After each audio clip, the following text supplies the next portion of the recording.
इंद्रियों की मांग को अपनी मांग मानना, मन की विलासिता को अपनी मानना, यह आपको बांध देगा, प्रकृति में बांध देगा, माया में बांध देगा। भागना पड़ेगा, संसार स्वीकार करना पड़ेगा, गिरना पड़ेगा। इस बात को अंदर से समझिए।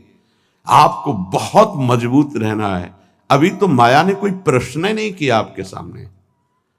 अभी तो सिर्फ पढ़ाई चल रही, तब आप भागते हो अंदर से, बाहर से चाहे हमारे नजदीक भले दिखाई दे रहे हो।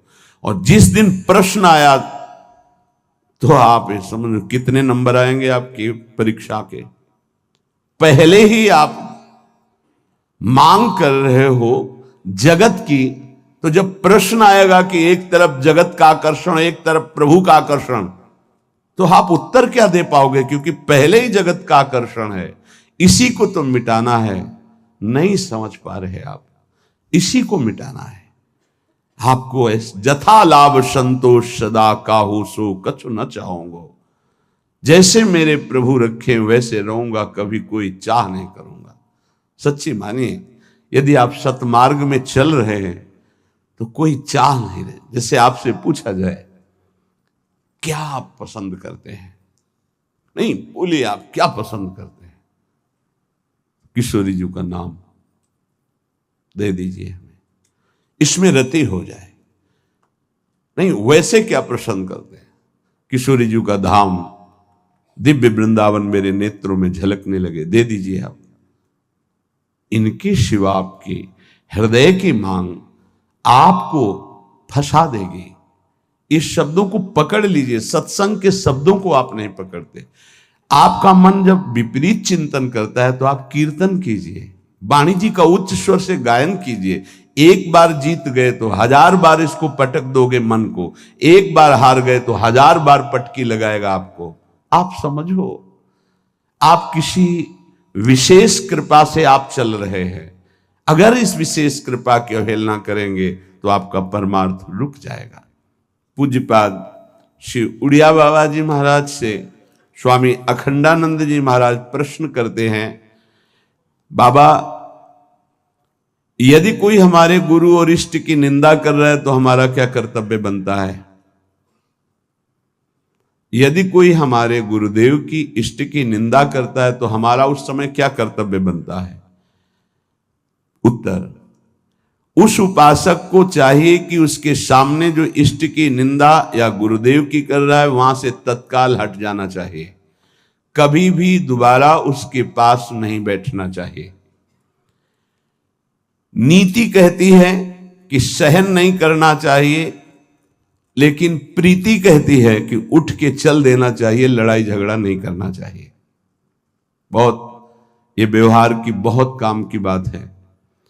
प्रायः ऐसा संयोग मिलता है कि हमारे इष्ट और गुरुदेव की अवहेलना करने वाले हमारे रिश्तेदार, नातेदार, संबंधी ही होते हैं, माता या पिता या ऐसे। क्यों होते हैं? क्योंकि जब उनका कोई संबंधी भगवत मार्ग में चलता है तो फिर उनकी भावनाओं के विरुद्ध हो जाता है। अगर वो उनकी भावनाओं का ही केवल पोषण करने लगेगा तो इष्ट गुरु से विरुद्ध हो जाएगा, पक्का, आगे चल के देख लेना। और जब इष्ट गुरु की भावना में वो पुष्ट होता है तो उनकी लौकिक भावनाओं को वो कुछ भी नहीं गिनता। अब उनको लगता है कि ये जो हमारा पुत्र है या पुत्री है या पत्नी है या परिवार का सदस्य है, कितना हमें प्यार करता था, ये जब से गुरु जी से मिला, जब से उपासना में आया, तब से ऐसा हुआ। तो उसकी गुरु के प्रति, इष्ट के प्रति भी निष्ठा नहीं रहती, भक्ति नहीं रहती, और उसी के अंदर से माया निंदा करवाने लगती, बहुत प्रियजनों के द्वारा। अब वहां क्या हमारा कर्तव्य है? हमको पास नहीं बैठना, हमको उनका विरोध नहीं करना। बाबा कहते हैं नीति तो आदेश करती है सहन ना करने की बात। संत शंभुश्री पद अपवादा कही सुनी तहां अस मर्यादा, काटी जीव तासु जो बसाई, नीति कहती है। लेकिन बाबा कह रहे हैं भक्ति कहती, प्रीति कहती है कि हमको क्रोध नहीं करना, हमको वैर नहीं करना, बदला लेने की भावना नहीं करना, और ना हमको सुनना है। कान में अंगुली डाल के तत्काल वहां से अलग हो जाना, उससे फिर पुनः मिलना नहीं, उसका संबंध हृदय से अस्वीकृत करना है। जो सहन करता है तो भगवान और गुरुदेव में उसकी प्रीति स्थित हो जाती है। यही जीवन का परम लाभ है। दूर का कोई करे तो चलेगा, बिल्कुल पास का करेगा, नजदीक एकदम विरोध शुरू होगा, बिल्कुल नजदीक शुरू होगा। आपको बचाना है अपने आप को और उसका भी मंगल मनाना है। भगवान से प्रार्थना करनी है कि इसकी बुद्धि शुद्ध हो जाए और अपने को उसके आकर्षण, संबंध, वचन तीनों से दूर हटाना है। क्योंकि भगवान की स्मृति स्वयं श्री भगवान है। अगर आप इष्ट और गुरु की निंदा सुनेंगे, करना तो बहुत दूर की बात, तो आपकी भगवत स्मृति गायब हो जाएगी, स्मृति चली जाएगी। स्मृति गई तो कुछ नहीं रह गया। यहां तक कि उपासक को भगवान से भी बढ़कर भगवान की स्मृति पर भाव रखना चाहिए। यस्य स्मरण मात्रेण जन्म संसार बंधनात्, जिनका स्मरण मात्र संसार में जन्म मरण के चक्र से मुक्त कर देता है, उन प्रभु की स्मृति को प्रभु से भी बढ़कर के मानना है। कोई कहे प्रभु से बढ़कर कैसे हो सकता है? तो प्रभु तो हमारे हृदय में है, लेकिन उनकी स्मृति नहीं है, तो नाना प्रकार के विकारों में हम बंधे बह गए। और जिस दिन से गुरु कृपा से भगवत स्मृति जागृत हुई, तो हमें सुख मिला, शांति मिली, विश्राम मिला। दुख प्रभु नहीं दूर किए, प्रभु तो सबके हृदय में बैठे हैं। प्रभु की स्मृति, भजन ने दुख दूर किया। गोस्वामी जी ने भी लिखा है कि सबके हृदय अछत अविकारी, सकल जीव जग दीन दुखारी, तहां वेद अस कारण भाखा।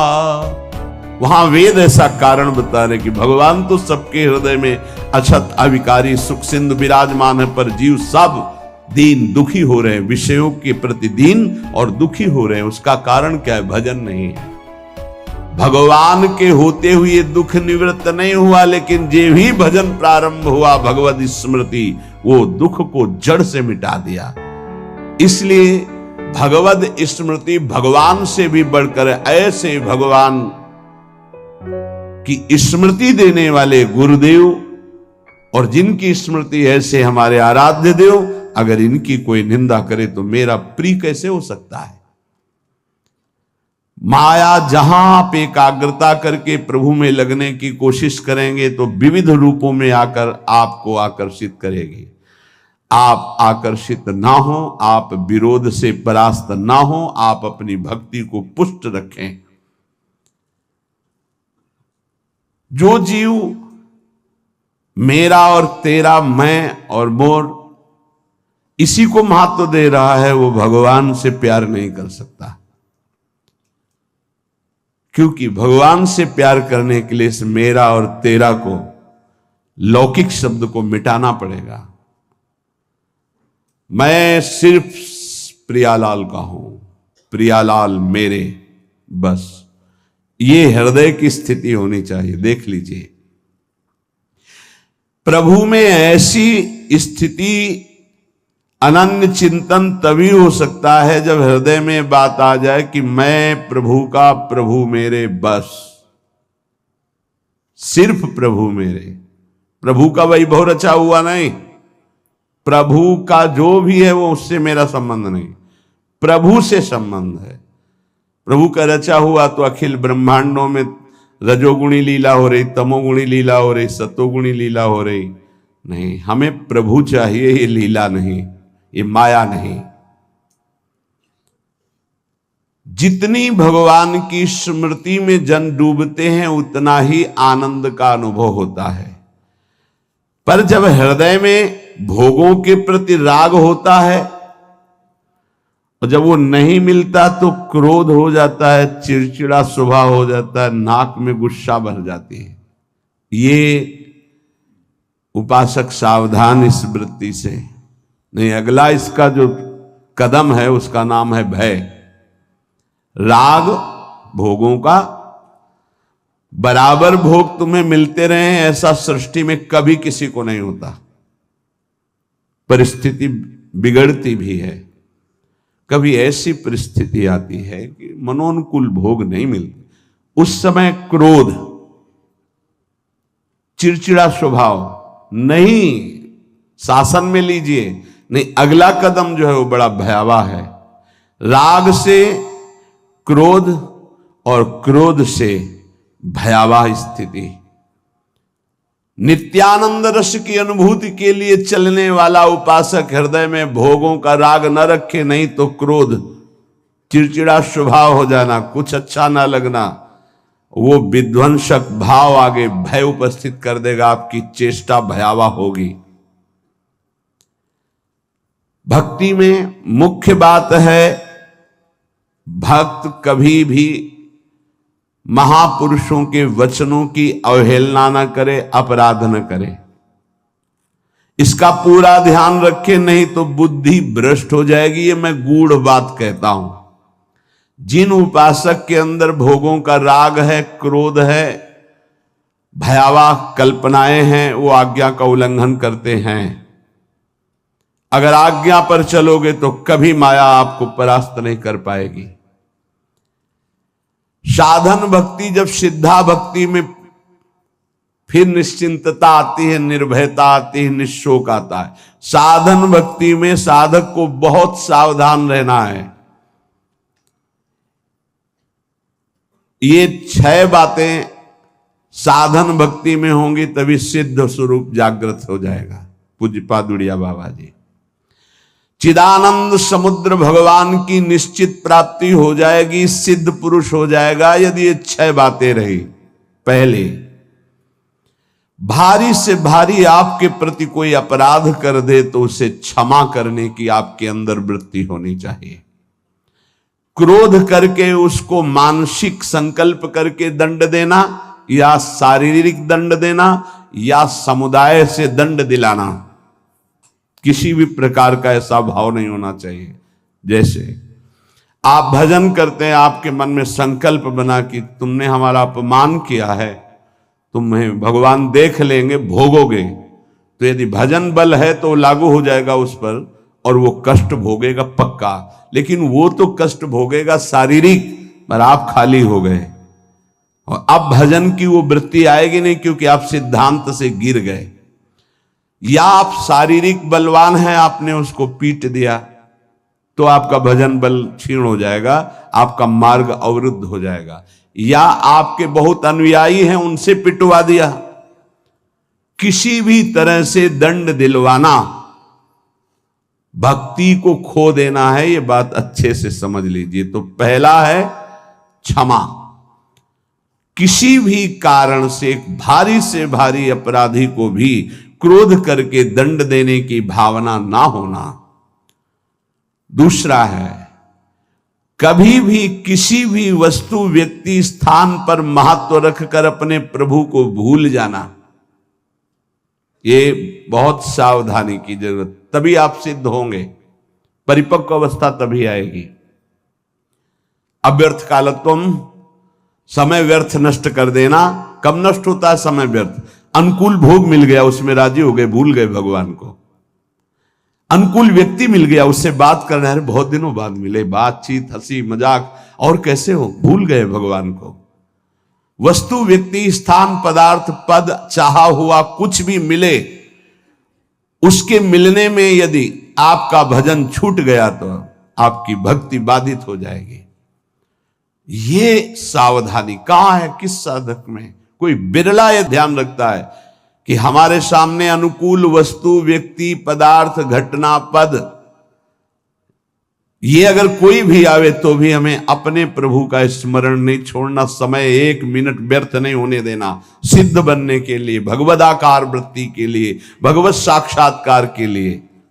तीसरा,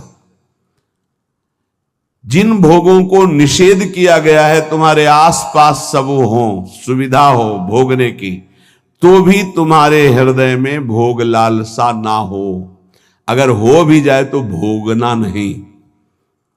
आवश्यकता से अधिक धर्म अनुकूल भोग भी ना भोगे।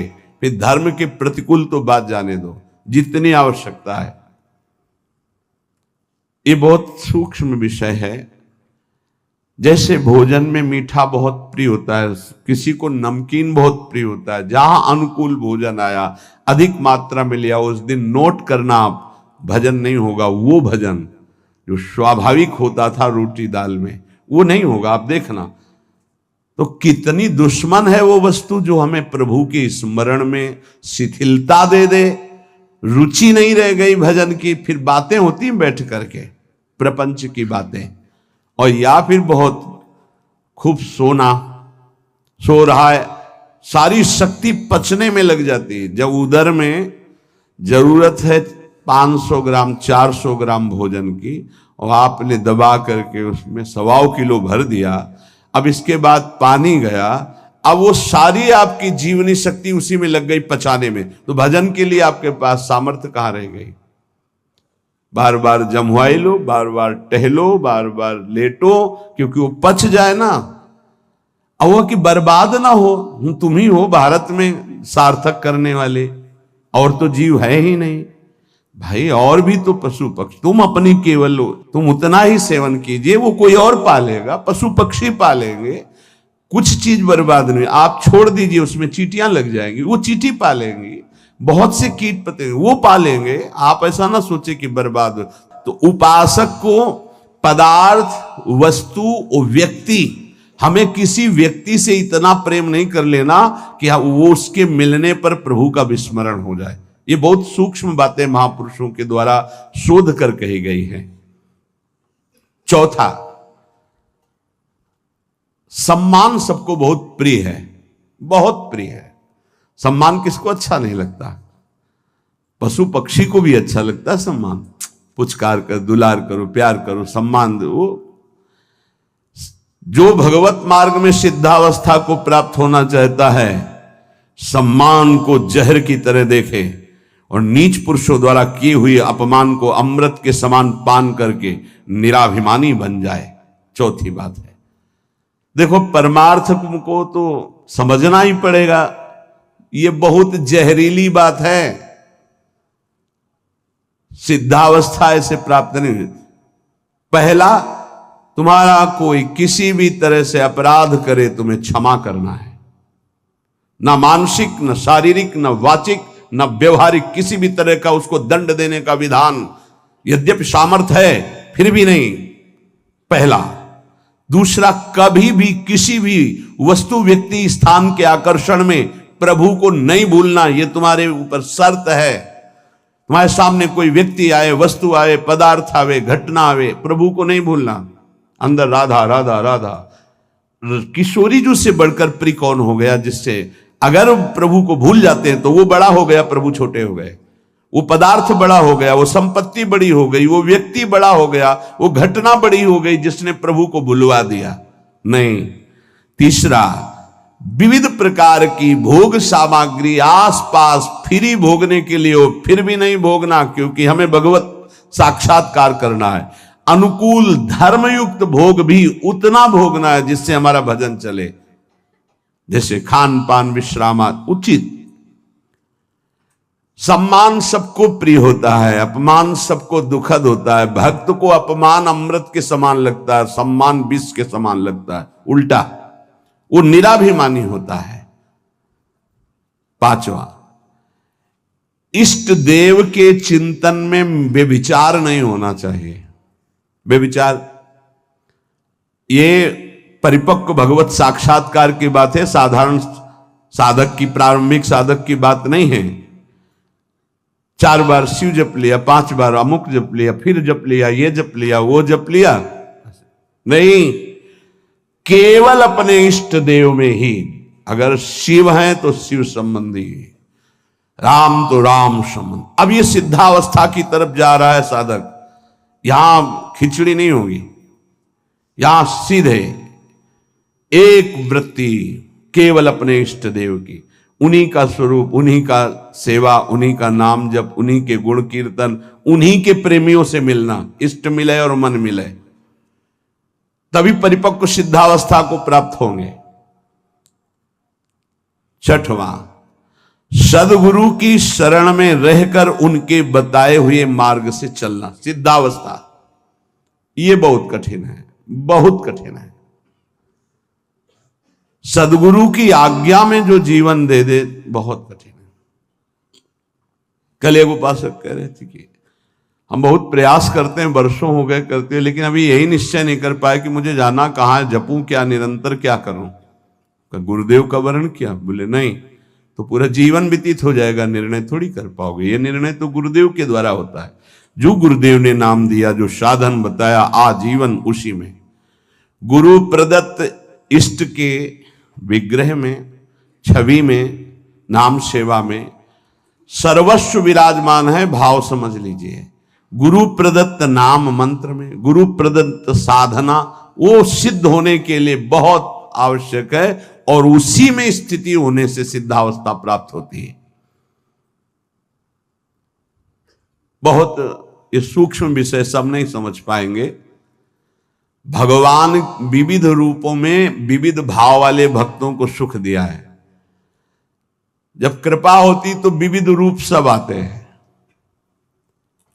जो अनन्य रस का उपासक है अपने इष्ट देव का, उसे किसी में प्रियता नहीं होती।